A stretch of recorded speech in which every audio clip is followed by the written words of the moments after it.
Good Saturday morning, everybody.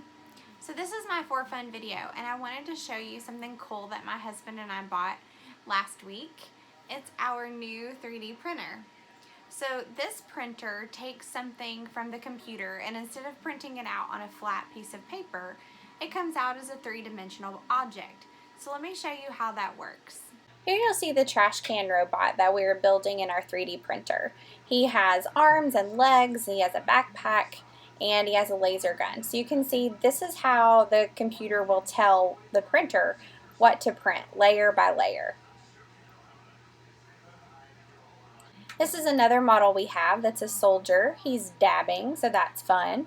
You can see his armor and his backpack, and that he's a three-dimensional model. This will be the way that he looks when he comes out of the resin on that plate that he's resting on now. Okay, so now that you've seen the computer programs, now it's time to prep the printer.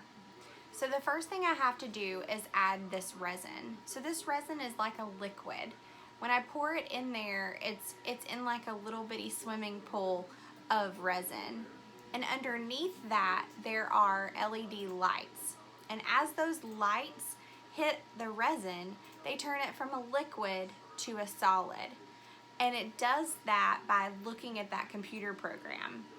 The computer program's going to tell it what to do, and as those lights light up, it will build little bitty layers. So this model that's in the machine right now takes hours to print because there are thousands of layers and thousands of little commands that the computer gives it to turn the liquid resin into a solid. So here is a video of the actual 3D printer. You'll see that the model is attached to the top that moves up and down as each layer is printed. Underneath is the reservoir that holds the resin, so it's like the swimming pool full of resin that it goes up and down into. The LED lights that tell the printer to turn the liquid to a solid are underneath that swimming pool of resin.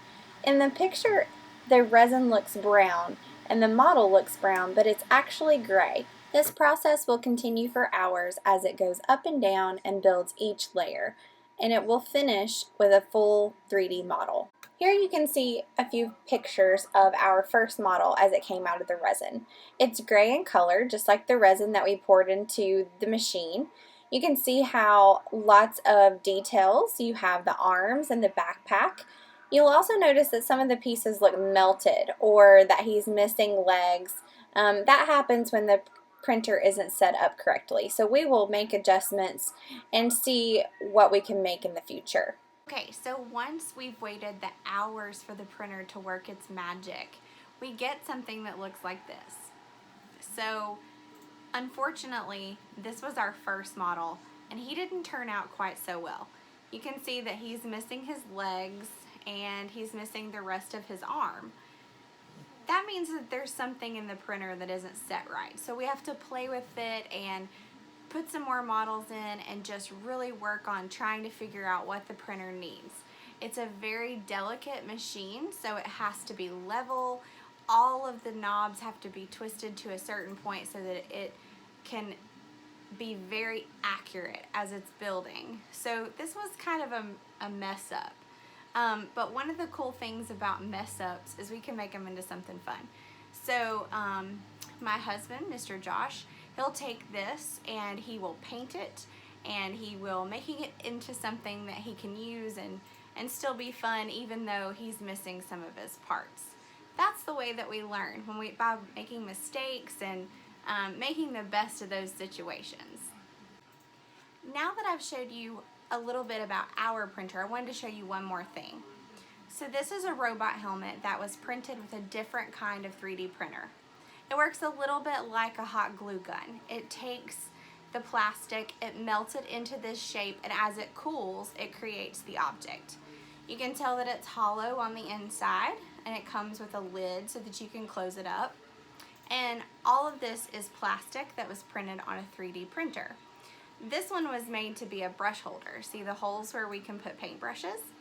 And this is what our little robot dude will look like once he's had some paint and some details and a little bit of drawing and things to make him look like a real robot. So this is just another example of 3D printing. I hope that you've enjoyed watching and learning about 3D printing, and hopefully I'll be able to come back in a couple of weeks and show you a finished product, because we're still working and still learning how to create a full model with our 3D printer.